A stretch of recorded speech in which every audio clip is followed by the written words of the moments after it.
नमस्ते दोस्तों, हरे कृष्णा, राधे राधे। प्रस्तुत है प्रेमचंद्र जी की कहानी नमक का दरोगा।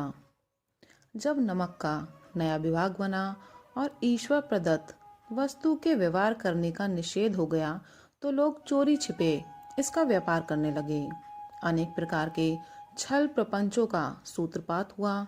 कोई घूस से काम निकालता था तो कोई चालाकी से। अधिकारियों के पौ 12 थे। पटवारीगिरी का सर्व सम्मानित पद छोड़ छोड़कर लोग इस विभाग की बरकंदाजी करते थे। इसके दरोगा पद के लिए तो वकीलों का भी जी ललचाता था। यह वह समय था जब अंग्रेजी शिक्षा और ईसाई मत को लोग एक ही वस्तु समझते थे। फारसी का प्राबल्य था। प्रेम की कथाएं और श्रृंगार रस के काव्य पढ़कर फारसीदा लोग सर्वोच्च पदों पर नियुक्त हो जाया करते थे। मुंशी वंशीधर भी जुलेखा की विरह कथा समाप्त करके सीरी और फरहाद के प्रेम वृतांत को, नल और नील की लड़ाई और अमेरिका के आविष्कार से अधिक महत्व की बातें समझते हुए रोजगार की खोज में निकले। उनके पिता एक अनुभवी पुरुष थे।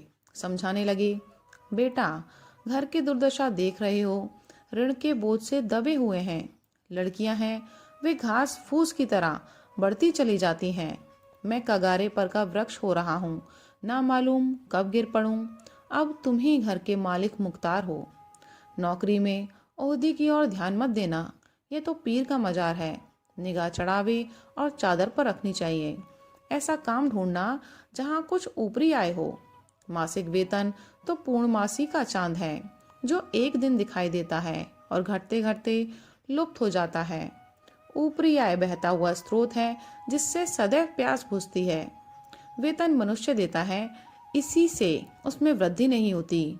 ऊपरी आमदनी ईश्वर देता है, इसी से उसकी बरकत होती है। तुम स्वयं विद्वान हो, तुम्हें क्या समझाऊं। इस विषय में विवेक की बड़ी आवश्यकता है। मनुष्य को देखो, उसकी आवश्यकता को देखो और अवसर को देखो। उसके उपरांत जो उचित समझो करो। गरज वाले आदमी के साथ कठोरता करने में लाभ ही लाभ है, लेकिन बेगरज को दांव पर पाना जरा कठिन है। इन बातों को निगाह में बांध लो, ये मेरे जन्म भर की कमाई है। इस उपदेश के बाद पिताजी ने आशीर्वाद दिया। वंशीधर आज्ञाकारी पुत्र थे। ये बातें ध्यान से सुनी और तब घर से चल खड़े हुए। इस विस्तृत संसार में उनके लिए धैर्य अपना मित्र, बुद्धि अपनी पथ प्रदर्शक और आत्मावलंबन ही अपना सहायक था। लेकिन अच्छे शगुन से चले थे। जाते ही जाते नमक विभाग के दरोगा पद पर प्रतिष्ठित हो गए। वेतन अच्छा और ऊपरी आय का तो ठिकाना ही ना था। वृद्ध मुंशी जी को सुख संवाद मिला तो फूले न समाये। महाजन कुछ नरम पड़े, कलवार की आशा लता लहलहाए। पड़ोसियों के हृदय में शूल उठने लगे। जाड़े के दिन थे और रात का समय। नमक के सिपाही चौकीदार नशे में मस्त थे। मुंशी वंशीधर को यहाँ आए अभी 6 महीनों से अधिक ना हुए थे, लेकिन इस थोड़े ही समय में उन्होंने अपनी कार्यकुशलता और उत्तम आचार से अफसरों को मोहित कर लिया था। अफसर लोग उन पर बहुत विश्वास करने लगे। नमक के दफ्तर से 1 मील पूर्व की ओर जमुना बहती थी। उस पर नावों का एक पुल बना हुआ था। दरोगा जी किवाड़ बंद किए मीठी नींद सो रहे थे। अचानक आँख खुली तो नदी के प्रवाह की जगह गाड़ियों की गड़गड़ाहट तथा मल्लाहों का कोलाहल सुनाई दिया। उठ बैठे। इतनी रात गए, गाड़ियां क्यों नदी के पार जाती हैं? अवश्य कुछ न कुछ गोलमाल है। तर्क ने भ्रम को पुष्ट किया। वर्दी पहनी, तमंचा जेब में रखा और बात की बात में घोड़ा बढ़ाए हुए पुल पर आ पहुंचे। गाड़ियों की एक लंबी कतार पुल के पार जाती देखी। डांटकर पूछा, किसकी गाड़ियां हैं? थोड़ी देर तक सन्नाटा रहा। आदमियों में कुछ कानाफूसी हुई। तब आगे वाले ने कहा, पंडित अलोपीदीन की। कौन पंडित अलोपीदीन? दातागंज के। मुंशी वंशीधर चौके। पंडित अलोपीदीन इस इलाके के सबसे प्रतिष्ठित जमींदार थे। लाखों रुपए का लेन देन करते थे। इधर छोटे से बड़े कौन ऐसे थे जो उनके ऋणी ना हो। व्यापार भी बड़ा लंबा चौड़ा था। बड़े चलते पुर्जे आदमी थे। अंग्रेज अफसर उनके इलाके में शिकार खेलने आते और उनके मेहमान होते। 12 मास सदाव्रत चलता था। मुंशी ने पूछा, गाड़ियां कहाँ जाएंगी? उत्तर मिला, कानपुर। लेकिन इस प्रश्न पर कि इनमें क्या है, सन्नाटा छा गया। दरोगा साहब का संदेह और भी बढ़ा। कुछ देर तक उत्तर की बाट देखकर वह जोर से बोले, क्या तुम सब गूंगे हो गए हो? हम पूछते हैं इनमें क्या लदा है? जब इस बार भी कोई उत्तर न मिला तो उन्होंने घोड़े को एक गाड़ी से मिलाकर बोरे को टटोला। भ्रम दूर हो गया। ये नमक के डेले थे। पंडित अलोपीदीन अपने सजीले रथ पर सवार कुछ सोते कुछ जागते चले आते थे। अचानक कई गाड़ी वालों ने घबराए हुए आकर जगाया और बोले, महाराज, दरोगा ने गाड़ियां रोक दी हैं और घाट पर खड़े आपको बुलाते हैं। पंडित अलोपीदीन का लक्ष्मी जी पर अखंड विश्वास था। वे कहा करते थे, संसार का तो कहना ही क्या, स्वर्ग में भी लक्ष्मी का ही राज्य है। उनका यह कहना यथार्थ ही था। न्याय और नीति सब लक्ष्मी के ही खिलौने हैं। इन्हें वे जैसे चाहती है नचाती हैं। लेटे ही लेटे गर्व से बोले, चलो हम आते हैं। यह कहकर पंडित जी ने बड़ी निश्चिंतता से पान के बीड़े लगाकर खाए। फिर लिहा फोड़े हुए दरोगा के पास आकर बोले, बाबूजी आशीर्वाद, कहिए हमसे ऐसा कौन सा अपराध हुआ कि गाड़ियां रोक दी गईं? हम ब्राह्मणों पर तो आपकी कृपा दृष्टि रहनी चाहिए। वंशीधर रुखाई से बोले, सरकारी हुक्म। पंडित अलोपीदीन ने हंसकर कहा, हम सरकारी हुक्म को नहीं जानते और न सरकार को। हमारे सरकार तो आप ही हैं। हमारा और आपका तो घर का मामला है। हम कभी आपसे बाहर हो सकते हैं? आपने व्यर्थ का कष्ट उठाया। ये हो नहीं सकता कि इधर से जाएं और इस घाट के देवता को भेंट न चढ़ावें। मैं तो आपकी सेवा में स्वयं ही आ रहा था। वंशीधर पर ऐश्वर्य की मोहिनी वंशी का कुछ प्रभाव न पड़ा। ईमानदारी की नई उमंग थी। कड़क कर बोले, हम उन नमक हरामों में नहीं हैं जो कौड़ियों पर अपना ईमान बेचते फिरते हैं। आप इस समय हिरासत में हैं। आपको कायदे के अनुसार चालान होगा। बस मुझे अधिक बातों की फुर्सत नहीं। जमादार बदलू सिंह, तुम इन्हें हिरासत में ले लो, मैं हुक्म देता हूं। पंडित अलोपीदीन स्तंभित हो गए। गाड़ी वालों में हलचल मच गई। पंडित जी के जीवन में कदाचित यह पहला ही अवसर था कि पंडित जी को ऐसी कठोर बातें सुननी पड़ी। बदलू सिंह आगे बढ़ा, किंतु रोब के मारे यह साहस न हुआ कि उनका हाथ पकड़ सके। पंडित जी ने धर्म को धन का ऐसा निरादर करते कभी न देखा था। विचार किया कि यह अभी उद्दंड लड़का है, माया मोह के जाल में अभी नहीं पड़ा, अल्हड़ है, झिझकता है। बहुत दीन भाव से बोले, बाबू साहब, ऐसा न कीजिए, हम मिट जाएंगे, इज्जत धूल में मिल जाएगी। हमारा अपमान करने से आपके हाथ क्या आएगा? हम किसी तरह आपसे बाहर थोड़े ही हैं। वंशीधर ने कठोर स्वर में कहा, हम ऐसी बातें नहीं सुनना चाहते। अलोपीदीन ने जिस सहारे को चट्टान समझ रखा था वह पैरों के नीचे खिसकता हुआ मालूम हुआ। स्वाभिमान और धन ऐश्वर्य की कड़ी चोट लगी, किंतु अभी तक धन की सांख्यिक शक्ति का पूरा भरोसा था। अपने मुख्तार से बोले, लाला जी, 1000 के नोट बाबू साहब को भेंट करो। आप इस समय भूखे सिंह हो रहे हैं। वंशीधर ने गर्म होकर कहा, 1000 नहीं, 1,00,000 भी मुझे सच्चे मार्ग से नहीं हटा सकते। धर्म की इस बुद्धिहीनता, दृढ़ता और देव दुर्लभ त्याग पर मन बहुत झुंझुलाया। अब दोनों शक्तियों में संग्राम होने लगा। धन ने उछल उछल कर आक्रमण करने शुरू किए। 1 से 5, 5 से 10, 10 से 15 और 15 से 20,000 तक नौबत पहुंची। किंतु धर्म अलौकिक वीरता के साथ बहुसंख्यक सेना के सम्मुख अकेला पर्वत की भांति अटल अविचलित खड़ा था। अलोपीदीन निराश होकर बोले, अब इससे अधिक मेरा साहस नहीं, आगे आपको अधिकार है। वंशीधर ने अपने जमादार को ललकारा। बदलू सिंह मन में दरोगा जी को गालियां देता हुआ पंडित अलोपीदीन की ओर बढ़ा। पंडित जी घबराकर 2-3 कदम पीछे हट गए। अत्यंत दीनता से बोले, बाबू साहब, ईश्वर के लिए मुझ पर दया कीजिए। मैं 25,000 पर निपटारा करने को तैयार हूँ। असंभव बात है। 30,000 पर किसी तरह भी संभव नहीं। क्या 40,000 पर भी नहीं? 40,000 नहीं, 40,00,000 पर भी असंभव है। बदलू सिंह, इस आदमी को हिरासत में ले लो। अब मैं एक शब्द भी नहीं सुनना चाहता। धर्म ने धन को पैरों तले कुचल डाला। अलोपीदीन ने एक हष्ट पुष्ट मनुष्य को हथकड़ियाँ लिए हुए अपनी तरफ आते देखा। चारों ओर निराश और कातर दृष्टि से देखने लगे। इसके बाद मूर्छित होकर गिर पड़े। दुनिया सोती थी पर दुनिया की जीभ जागती थी। सवेरे देखिए तो बालक वृद्ध सबके मुंह से यही बात सुनाई देती थी। जिसे देखिए वही पंडित जी के इस व्यवहार पर टीका टिप्पणी कर रहा था। निंदा की बौछारें हो रही थी, मानो संसार से अब पापी का पाप कट गया हो।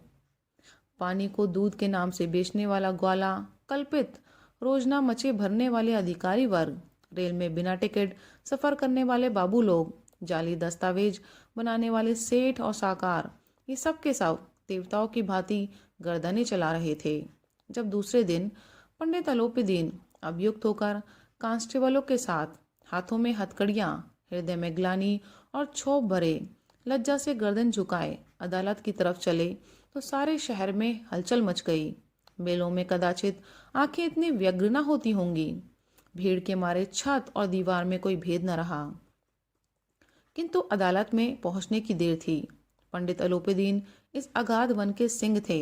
अधिकारी वर्ग उनके भक्त, अमले उनके सेवक, वकील मुख्तार उनके आज्ञा पालक और अर्दली, चपासी तथा चौकीदार उनके बिना मोल के गुलाम थे। उन्हें देखते ही लोग चारों तरफ से दौड़े। सभी लोग विस्मित हो रहे थे, इसलिए नहीं कि अलोपीदीन ने कर्म किया, बल्कि इसलिए कि वे कानून के पंजे में कैसे आए। ऐसा मनुष्य जिसके पास असाध्य साधन करने वाला धन और अनन्य वाचालता हो, वह क्यों कानून के पंजे में आए। प्रत्येक मनुष्य उनसे सहानुभूति प्रकट करता था।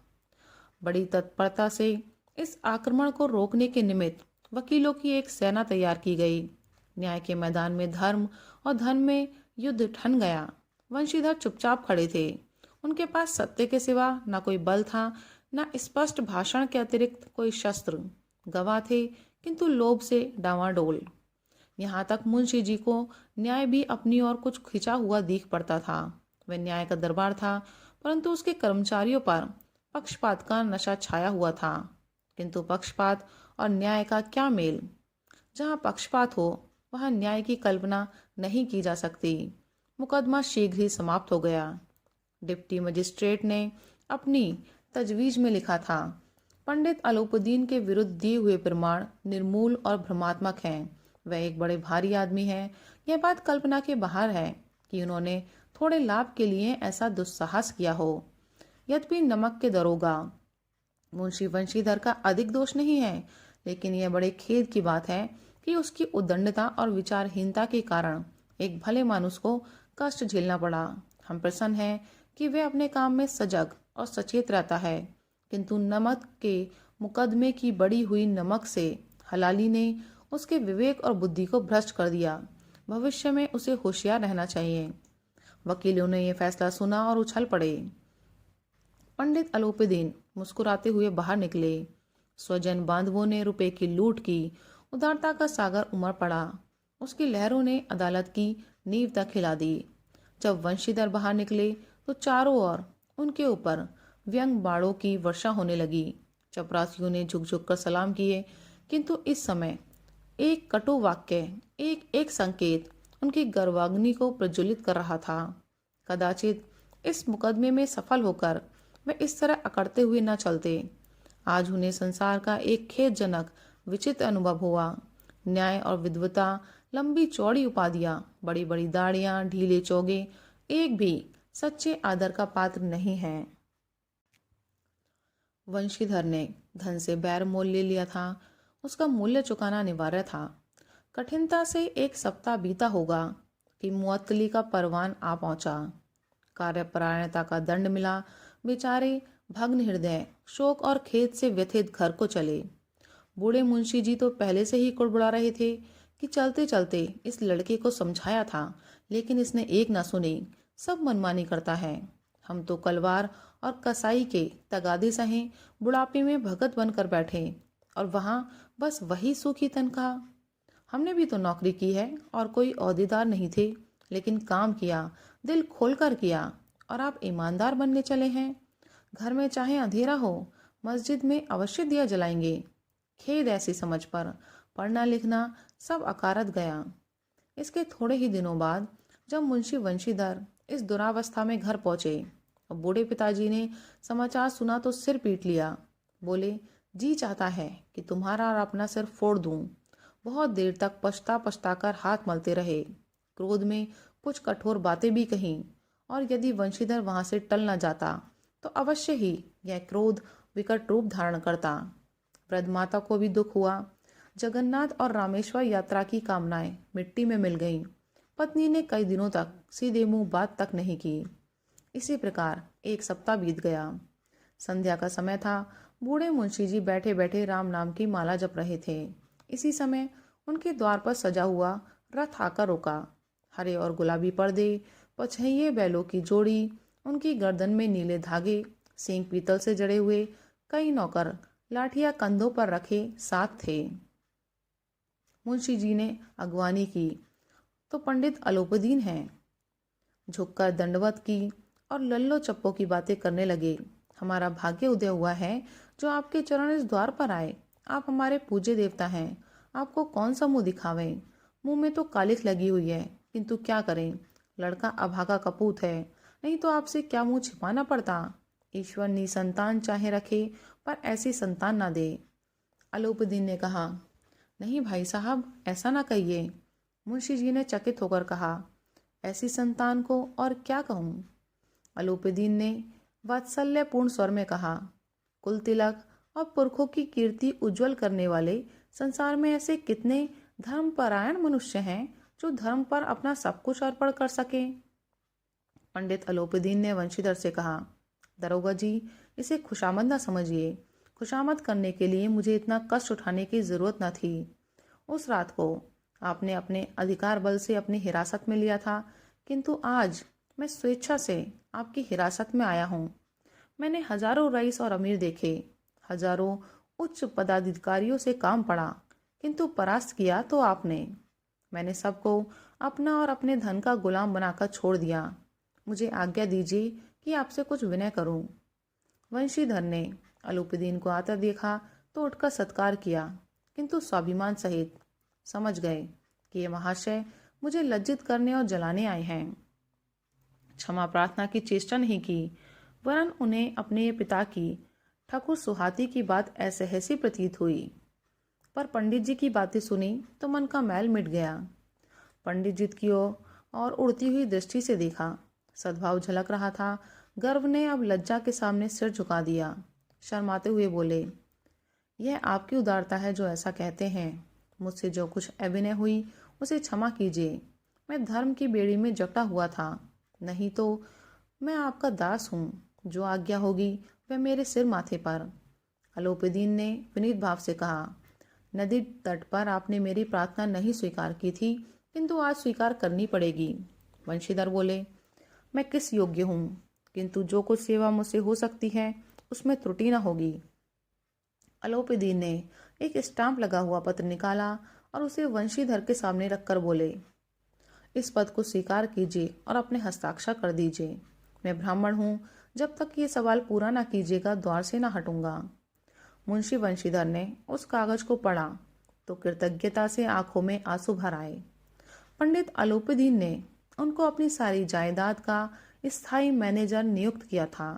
6,000 वार्षिक वेतन के अतिरिक्त रोजाना खर्च अलग, सवारी के लिए घोड़ा, रहने को बंगला, नौकर चाकर मुफ्त। कंपित स्वर में बोले, पंडित जी, मुझ में इतनी सामर्थ्य नहीं है कि आपकी उदारता की प्रशंसा कर सकूं, किंतु ऐसे उच्च पद के योग्य नहीं हूँ। अलोपीदीन हंसकर बोले, मुझे इस समय एक अयोग्य मनुष्य की ही जरूरत है। वंशीधर ने गंभीर भाव से कहा, यूं मैं आपका दास हूँ। आप जैसे कीर्तिवान सज्जन पुरुष की सेवा करना मेरे लिए सौभाग्य की बात है, किंतु मुझ में न विद्या है, न बुद्धि, न वह स्वभाव जो इन त्रुटियों की पूर्ति कर देता है। ऐसे महान कार्य के लिए एक बड़े मर्मज्ञ अनुभवी मनुष्य की जरूरत है। अलोपीदीन ने कमलदान से कलम निकाली और उसे वंशीधर के हाथ में देकर बोले, न मुझे विद्वता की चाह है, न अनुभव की, न मर्मज्ञता की, न कार्यकुशलता की, इन गुणों के महत्व को खूब पा चुका हूँ। अब सौभाग्य और सुअवसर ने मुझे वह मोती दे दिया जिसके सामने योग्यता और विद्वता की चमक फीकी पड़ जाती है। यह कलम लीजिए, अधिक सोच विचार न कीजिए, दस्तखत कर दीजिए। परमात्मा से यही प्रार्थना है कि वे आपको सदैव वही नदी के किनारे वाला बेमुरव्वत, उद्दंड, कठोर परंतु धर्मनिष्ठ दरोगा बनाए रखे। वंशीधर की आंखें डबडबा आईं। हृदय के संकुचित पात्र में इतना एहसान न समा सका। एक बार फिर पंडित जी की ओर भक्ति और श्रद्धा की दृष्टि से देखा और कांपते हुए हाथ से मैनेजरी के कागज पर हस्ताक्षर कर दिए। अलोपदीन ने प्रफुल्लित होकर उन्हें गले लगा लिया।